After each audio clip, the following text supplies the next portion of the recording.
she wanted to be a star, I wanted her to be a star. Since I'm very little, my dream is to be part of the show business all my life.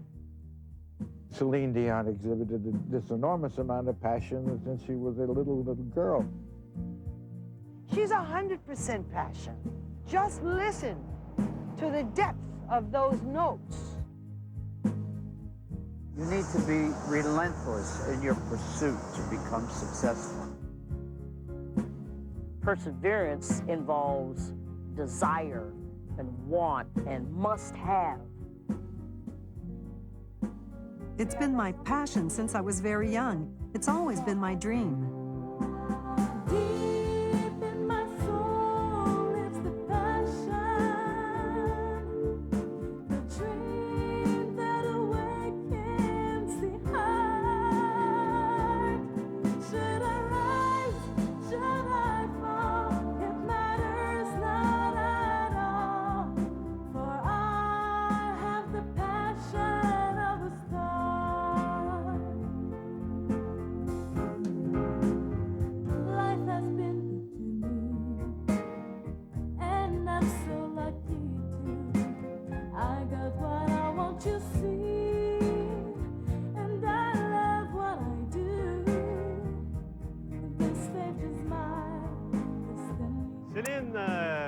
Like all young singers, Céline had the dream of becoming a star. And in time, because of her determination and extraordinary hard work, she went even further to become an international star.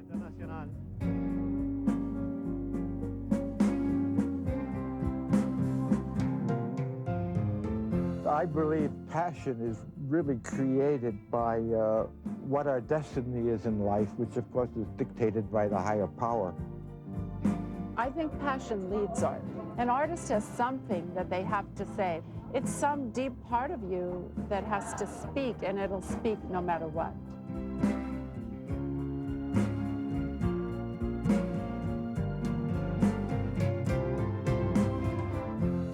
I have a lot of passion because when you're a kid growing up in New York City, it's easy to get into trouble. You can either easily wind up in jail or you can wind up in one of those halfway homes for boys, but I just always stayed creative and I always believed in what I was doing, and I always knew that I had the talent to move beyond doing it just as a hobby, but doing it for a living and making money for it. I believe that if you're fortunate enough to have the passion for something and the talent, that eventually the monetary gains will come along. But if one day the gains weren't there, I still believe that you would continue to do it because it's part of you. Celine Dion exhibited this enormous amount of passion since she was a little girl, and and when you consider the help that she had from her husband Rene to get it moving, you know, that's really the key to her success.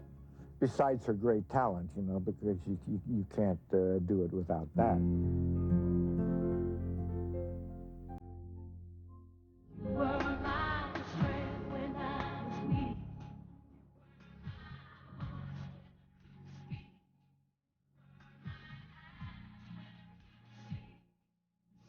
When Rene met Céline for the first time, he was 38 years old and already had 23 years of experience in the business.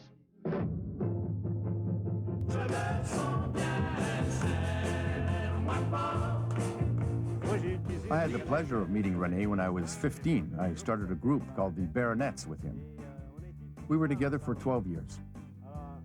So I got to know Rene, the real Rene, like very few people know him. Rene wasn't very motivated back then, and that frustrated me because I had a lot of passion for the group, and he didn't have any at all. He only thought of playing around and having fun. I resented that and grew more frustrated. It finally came to the point where I blew up at him and said to him, "Listen, you're really lazy. You're never going to succeed in life." Since I'm very little, my dream is to be part of the show business all my life.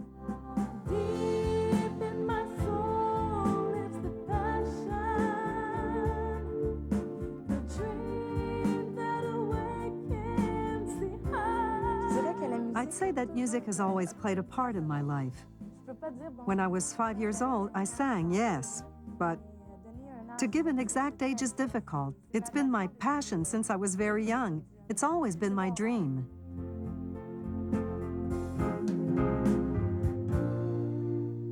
I was born and brought up in Newark, New Jersey. And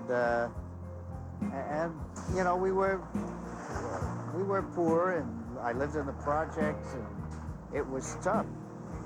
So I made up my mind very early in life that if I wanted to get out of there, I had to do something that would be spectacular. I could not have been more than 7 or 8 years old, and I began going to theater. My mother took me to the theater once a month to see some great performance on Broadway. And I would leave and I would know every song in the show, and they thought there was something wrong with me. It started out when my mother bought me a piano, and I realized that I was very good at it. And at the age of 9, I picked out a melody on the piano, and my mother said, "My boy's a musician." Sam, my mother said to my father, "Sam, we got trouble. This is a very bright child, but I don't know if we can afford a piano." So I got a guitar.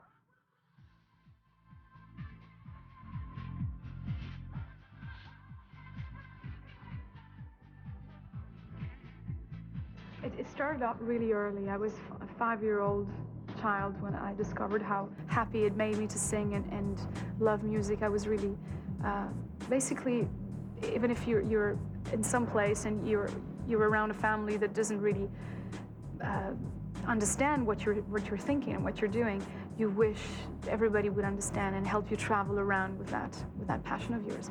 And I did. I started off with the Academy for 10 years. I studied piano and music and singing and dancing and all of these things that would help me gather some knowledge and some comfort. I grew up playing keyboards and bass guitar, and I also grew up writing music. I was writing songs at a very young age. I started when I was 7 years old. I was in Annie Get Your Gun on Broadway, actually.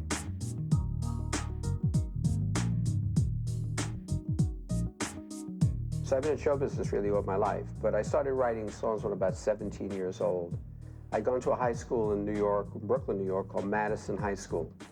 And Madison High School had such writers as Carole King, was 5 years behind me, but I knew Carole King, and Barry Immerman, which is Barry Mann, who wrote You Lost Our Love and Feeling.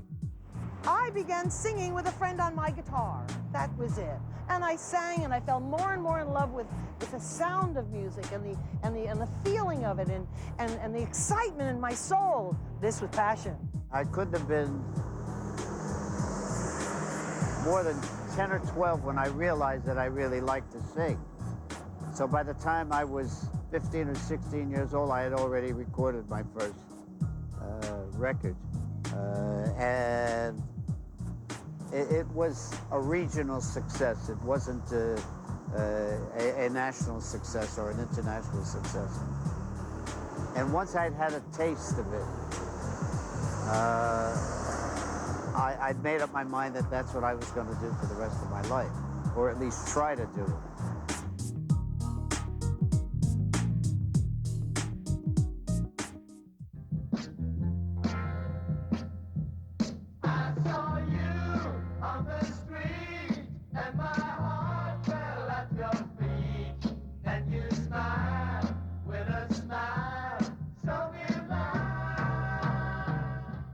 In New York, for VJ Records, I produced a group from Montreal called the Baronets, Renee Angelique, Pierre Labelle, and John Bond. And this was a new kind of group, even though they were very Beatles-driven, but a new kind of group. And they worked with Renee Angelique, who later married and managed Celine Dion, learned a lot from that experience because that experience had a big orchestra.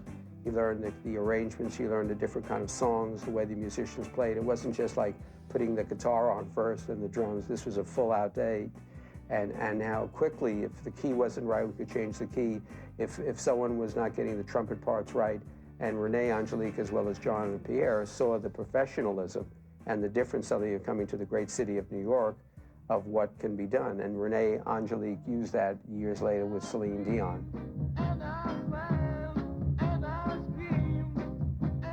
Basically, at first, you don't do it for it to sell.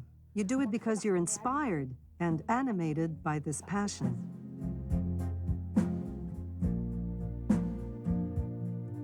Passion means I would do this if I was paid to do it or not paid to do it. That's what passion is. That, to me, is what passion is.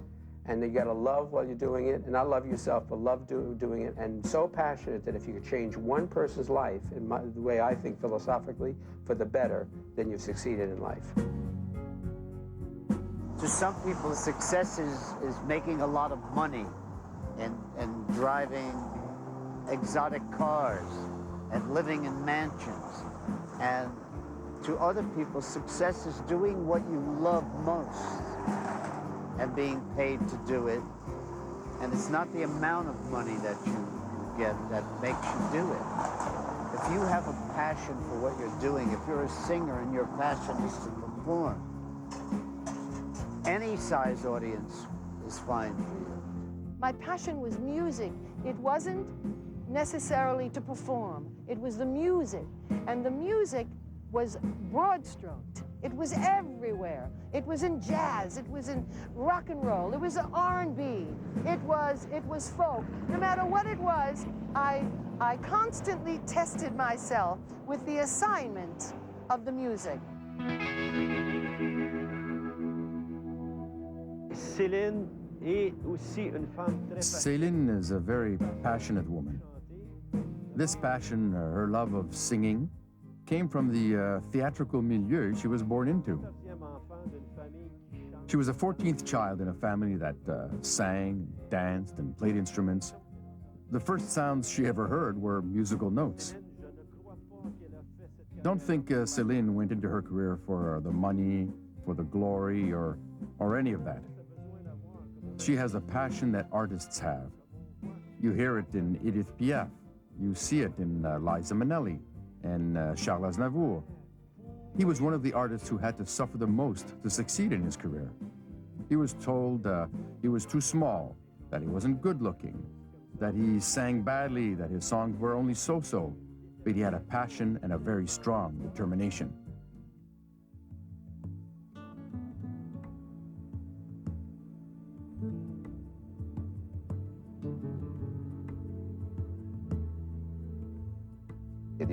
There are people who are determined, who push themselves, who are inhabited by a certain energy. I think those who are fortunate enough to have that kind of energy surround themselves with others who are like them. It's necessary to have a good team because I may be alone out on stage with my musicians, but there are a lot of people behind me who work with me, who are just as important as me. When you're surrounded by good people, you keep focused on your goal and advance a lot.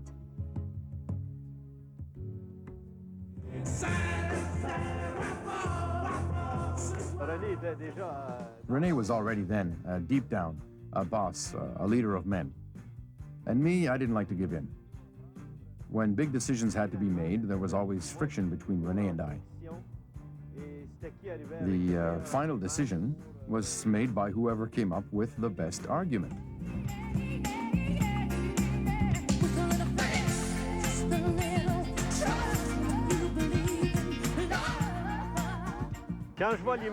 When I look at the Capitol Records building, it makes me think of one fabulous group, the Beatles.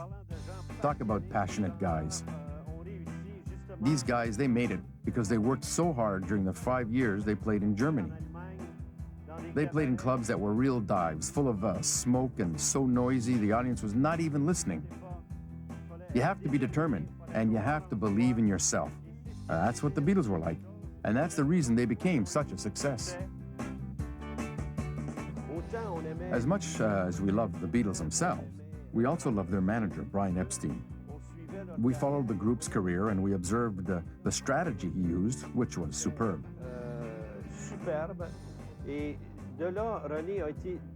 René was very influenced by Brian Epstein's work methods.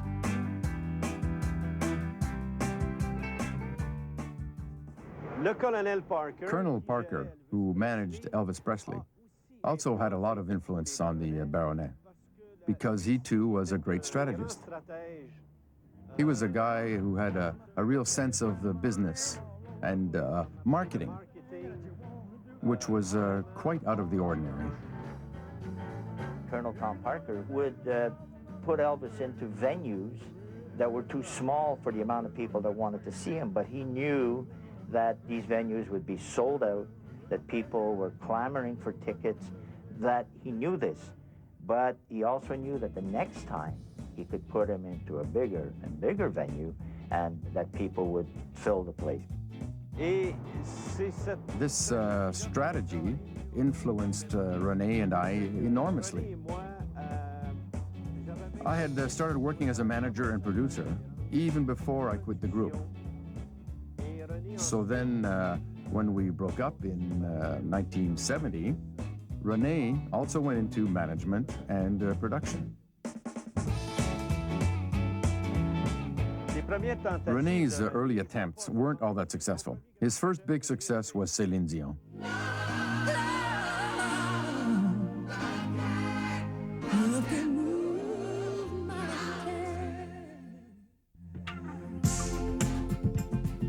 I worked after school. I worked after high school, and I sang background music for greats like Burt Bacharach and Dionne Warwick, and I was doing my doo-wop and my ooh-wahs. And one day I started to talk. Obviously, you can say I talk. I talked my way into a record bonanza. So I began to write, and I began to write, and one day, a wonderful man named Snuffy Garrett was listening to one of my songs, and he said, "Oh, perfect for Sonny and Cher. Got any more?" And I said, "Uh-huh. Sit down." And I started to play my act. And he went, I said to him, "Are you humming yet?" And he was. His foot was tapping. We were humming together. And he took 3 songs for Sonny and Cher. Well, that was the beginning, okay? Crystal Clear, Muddy Waters. When you find out where you're going, let me know. That was a good one. And what was the other one? Music to My Ears. Cherry was the beginning. And then came Big Girls Don't Cry and Walk Like a Man. And then the success just continued to roll on. I was 16 years old, grew up in Queens, New York, St. Albans, with a guy by the name of James Todd Smith, better known as LL Cool J. And we had a demo that we made together. We shopped it around to the big record companies. Nobody wanted to give us a deal. So a friend of mine turned us on to a guy by the name of Rick Rubin, who was an NYU DJ at the time. And Rick liked the project. He said, let my partner Russell hear it. So Rick and Russell got it together. They got the financing together, and they started Def Jam Records, released the single, which was, the first song was Radio Album, and it went through the roofs. Sold 500,000 units, went gold, then it eventually went platinum. And we did a couple world tours, and the rest was history. Then I wrote for Helen Reddy, and I had a #1 record. That was exciting. I kept saying, it's still on the chart. Look, it's another week, it's another week, it's another week. 13 weeks #1 worldwide. That was exciting. That blew my mind, actually. I said, well, how does that happen? I just figured it was the odds were with me that week. And perhaps you remember that one. It was called Ruby Red Dress, or Leave Me Alone, Why Don't You Leave Me Alone?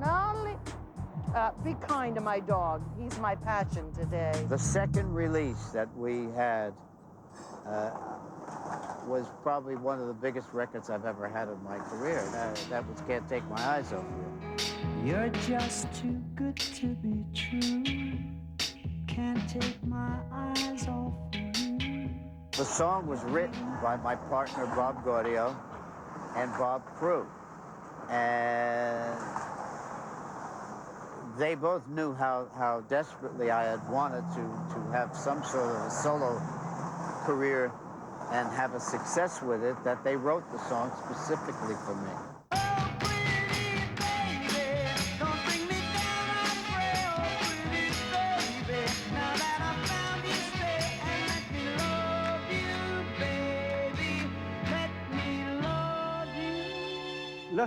When this little lady, this little 12-year-old girl entered Renée's office with her mother, she was just 12.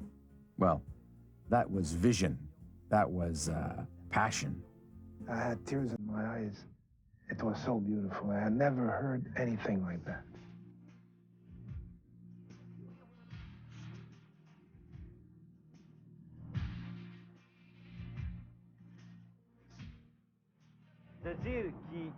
There really was no way of knowing that she could be an international star. At the time, Céline wasn't ready at all. She wasn't a physical beauty, and she needed a lot of work on her vocal technique. She had to learn the craft, but he took the risk because he's a gambler, and he won.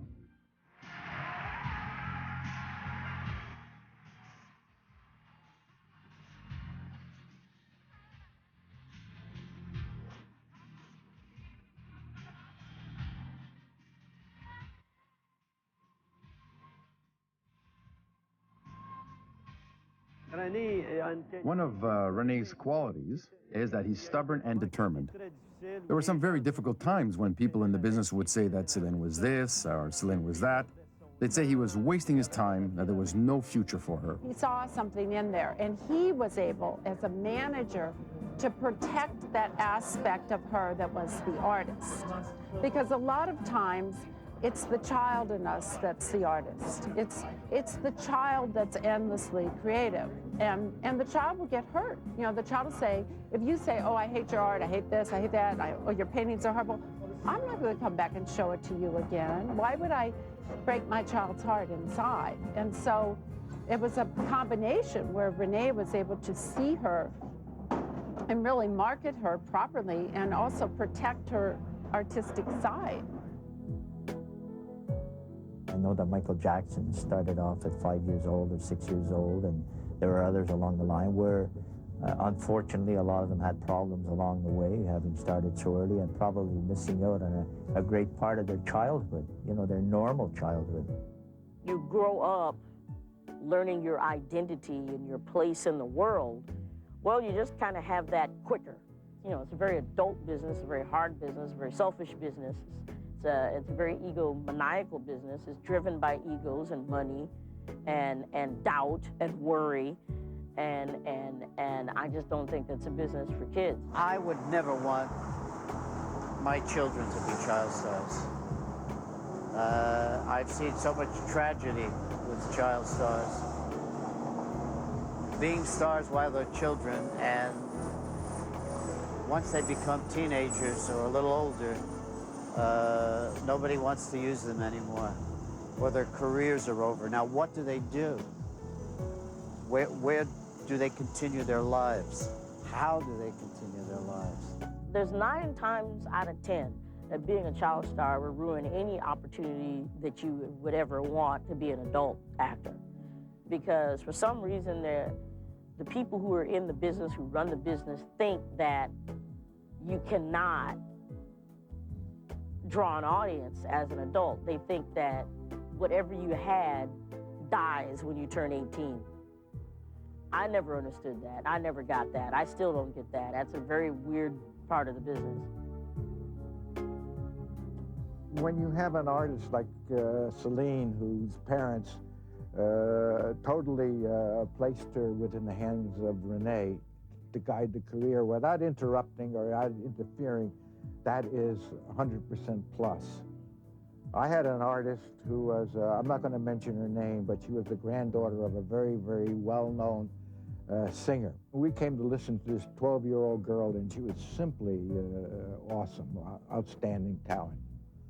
We started to develop her as an artist, but we had to say, well, goodbye, because the mother really was living her life through the daughter. The mother, it turned out, was a singer herself, and but never made it.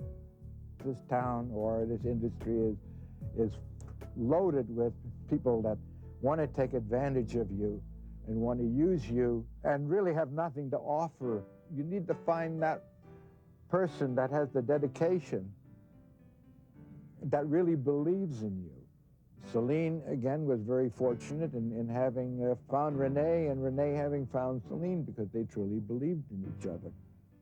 He's the only one that I will listen to without questioning anything, my eyes closed.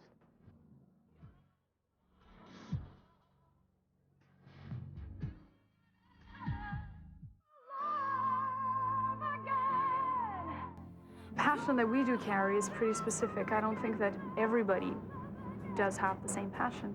Yet, I did meet some people in certain record companies, not always, I have to say, that do share the same passion for music and do embrace your dream and help you, and they push you forward, and they do really play an important role and make you who you are. It does happen, not all the time, but sometimes beyond the fact that you do meet them in the business, you do meet them outside the business. And then outside the business, you will find people that do have that passion for music, get into the business, and inject a certain amount of enthusiasm, and will help you go further.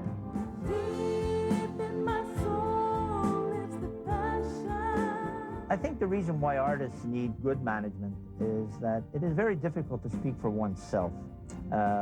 You know, going in to see promoters and telling them how great you are is a lot different than someone going in and telling that promoter how great you are.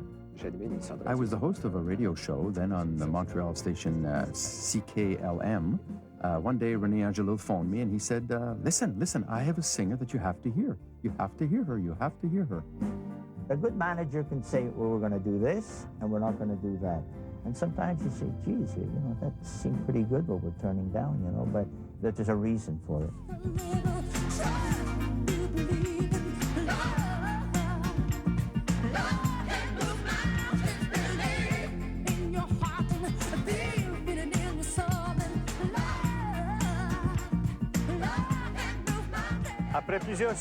After much success in Quebec and a small success in France, René made a very important decision when he asked Céline to take a year's sabbatical, during which time they would redefine her image and her choice of songs to make her a bit more adult.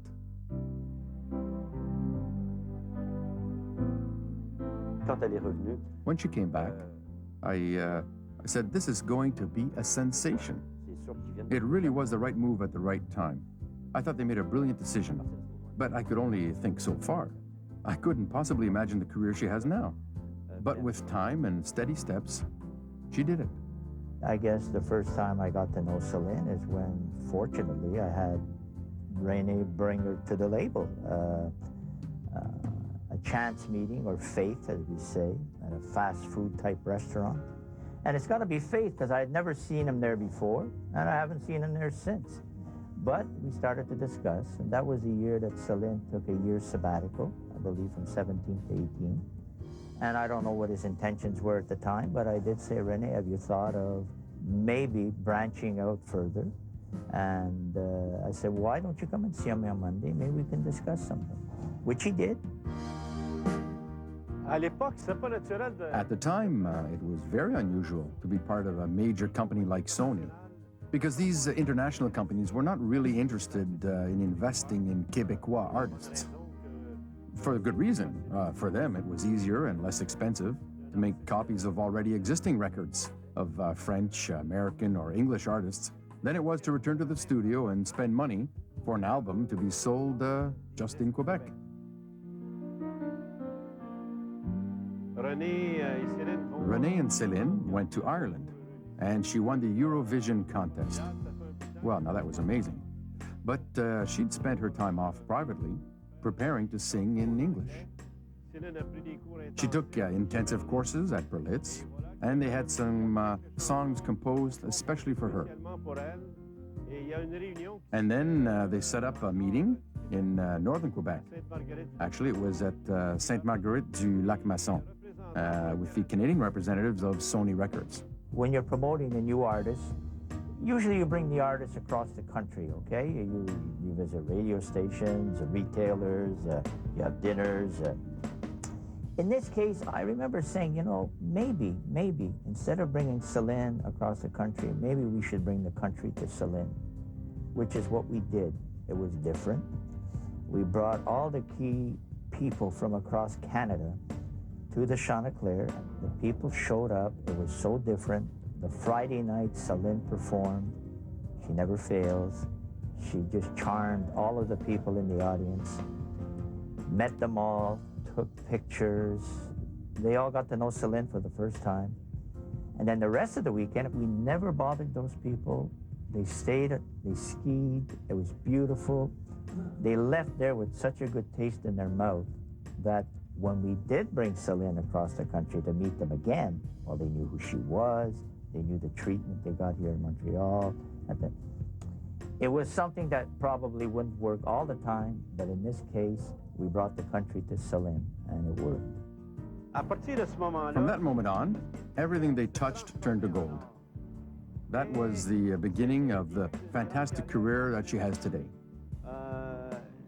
She's the world's greatest singer with the world's most celebrated manager.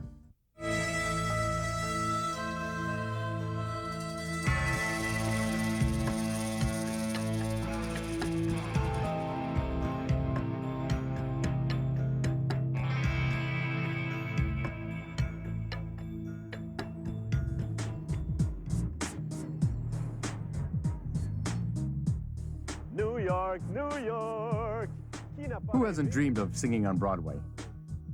Who hasn't dreamed of New York, the fantastic city of show business, the most important city in the world?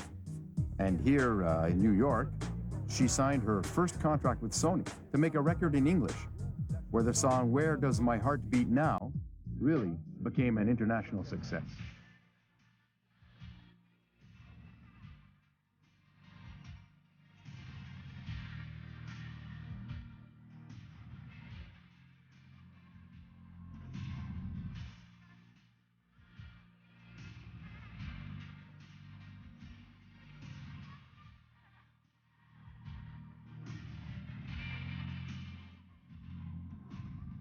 When I produce a record with a singer, I want that singer to give me the greatest feeling, the most passion. The feeling is the most important thing on a song when a singer sings.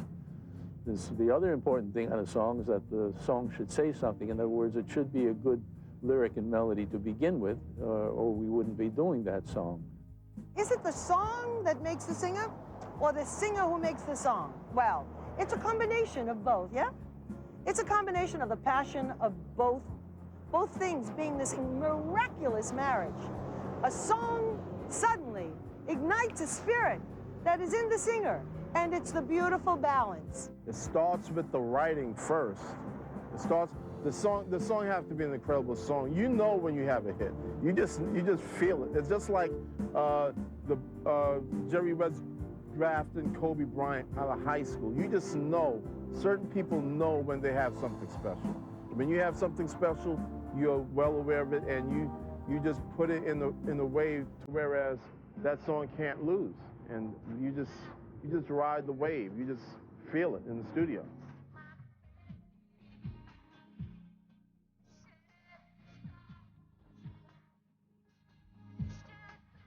Passion for the writer happens the moment the song is created. It is not when the man buys it. It is not when the singer sings it. It is the moment that you literally sit down at now the piano or the guitar. The moment the inspiration hits, this is the passion, and you fulfill that feeling right away. The most important thing is what is the image of the artist. Johnny Mathis, everything he first did was shy songs. It's not for me to say. Chances are the image is important as much as Madonna with her sexual image. The image is important as the artist. And when you sit down to write a song, like an artist doing a picture, you must say, what is this image? What is the gestalt? What is the mood that they're trying to say? Céline, because of René's experience and the team they had at Sony, had it a little bit easier than most. Because after all, there were 5 people to choose songs for her. And then René would create a good marketing strategy with the record company. First of all, we had CBS Disc, which was a French division of the company. It was a separate division. And then what happened was that there was an opening in our artistic department, and I had to convince Vito Loprano, who was in the promotion end of our company, who was dealing with a lot of the international acts on the Columbia side, to take over this responsibility, because I had that gut feeling that he was right for the job.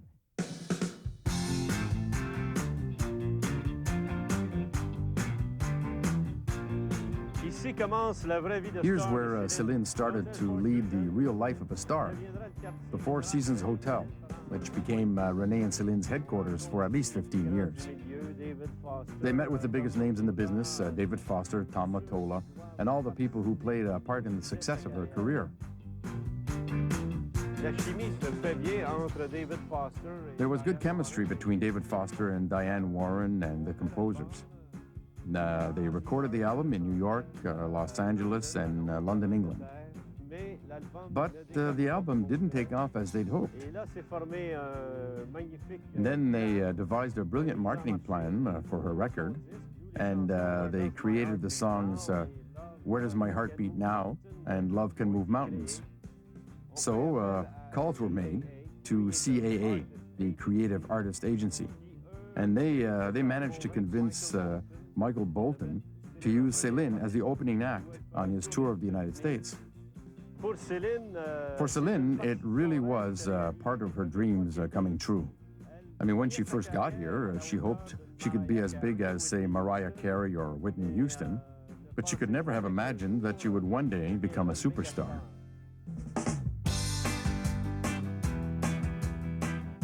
She is an amazing singer, and I witnessed that in working there with the orchestra. And we kept doing takes until we got what we considered was a hit. And we did that with each of 3 songs. She's got an amazing memory and amazing voice. Now, that's when I experienced her voice to its fullest, and I was amazed at the intensity, the passion that she put into her singing, and the meaning that she put into the words, the feeling that she put into these songs. And during a break, I walked up to her and I said, "It's after 2 a.m. How come you're singing so strongly?"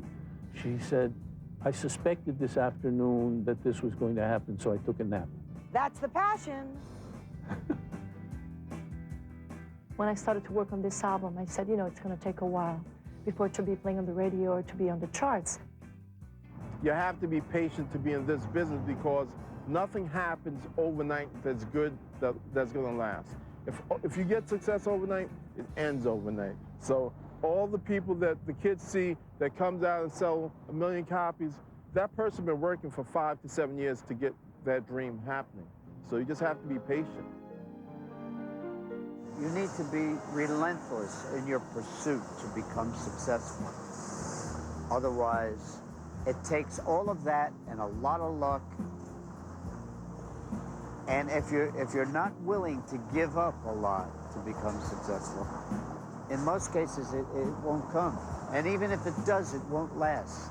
I wasn't the immediate success archetype. I was more of the obstacles and difficult type. It took me almost 9 years to get somewhere, to be somehow comfortable with what I do today. Success doesn't come by someone who gives up on what they're doing. If I had $1 for every turn down that I've had in my life, I'd have a lot of money.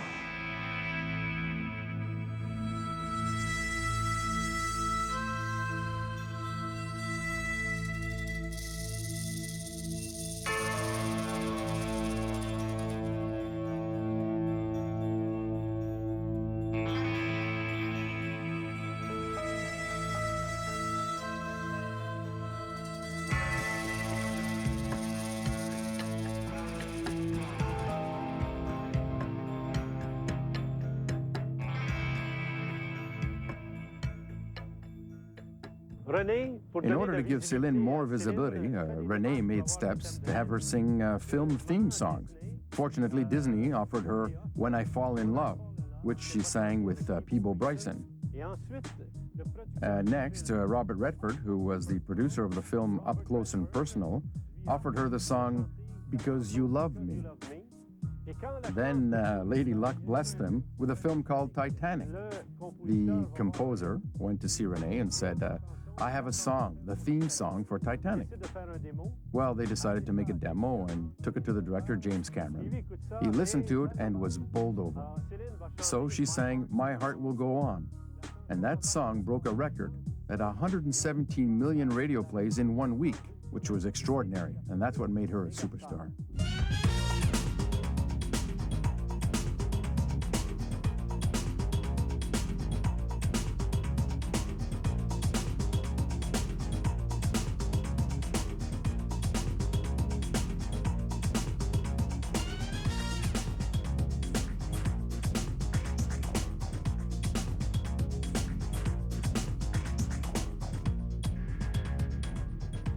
An offer to work in Las Vegas will totally change her life.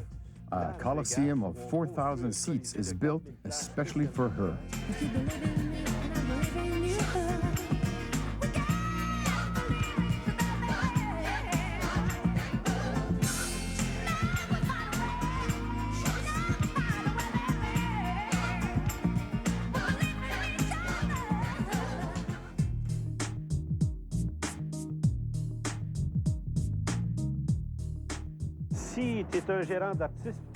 If you're an artist's manager and someone like Céline bounces into your office, well, it's an amazing gift.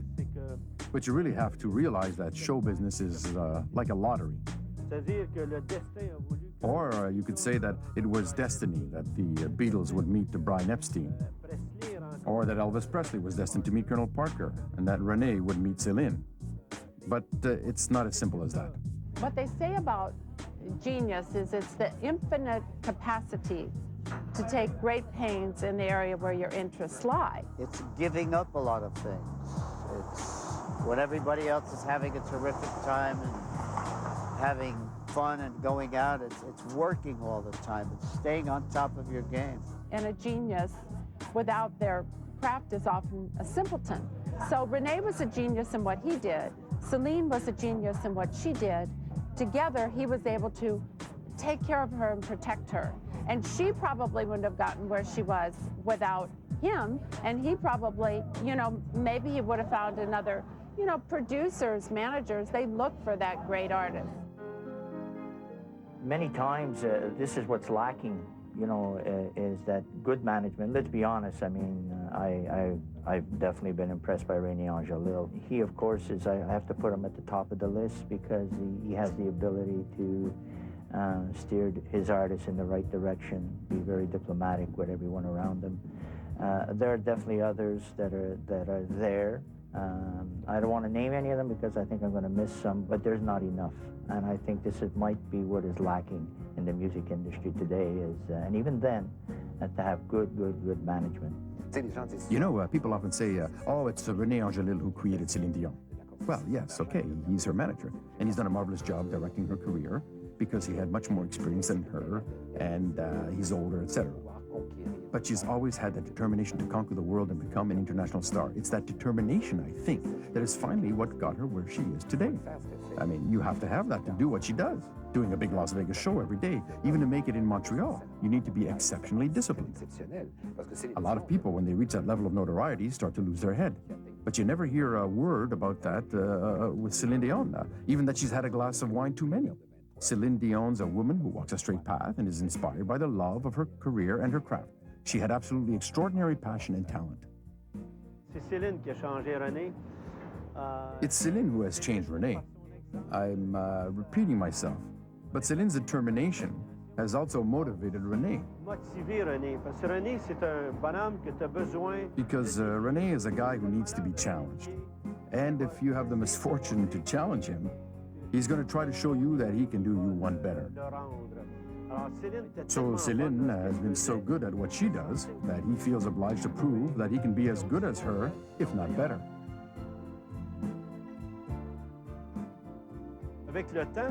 With time, I've understood it's all about passion. Whether we're talking about the passion of a star or the passion of a manager, it's all passion. René wasn't passionate with our group. He found it with Céline. Deep in my heart and in my soul is still a 7-year-old little girl who's dreaming of songwriting and dancing in the middle of the music. And so this is constant for me. I do. I always will have the same passion. It just comes with enthusiasm, with faith. And if you are carried by that faith, you do have the same passion. I don't feel it's a job. I feel it is truly a place in my life where I constantly learn something and evolve. I've been performing for almost 45 years now, successfully. And I am always working on my craft and working on my show and what I do. So it never ends. If you want to stay on top, it never ends. They pursue that magical object that makes them live inside. They pursue it until the ends of the earth. If you're willing to sacrifice your life, then you have passion. And Bernard Herrmann, who did all the Hitchcock pictures, who orchestrated and scored all of them, his last picture that he did, Hitchcock was already passed on to heaven, and he did it for Martin Scorsese. He did a picture called Taxi Driver. And he finished the recording date. He was not a young man, he was well into his late 80s. He finished the recording date, his last date, he mixed the record and walked out of the room and died. That's the passion. Woo! He said to himself, I am going to finish this picture and then I could die. And that's exactly what happened. It sounds like a sad story, but it's not, because he lived with the thing. Really, passion is doing the thing in life that you love to do as best as you can.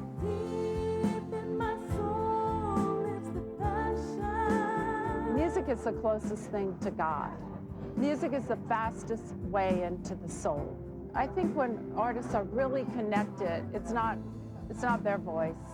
It's the voice of the universe, of God, of greatness. And so you can say that God perhaps creates the star, and the passion in all of us and the passion in the star. Because you loved me.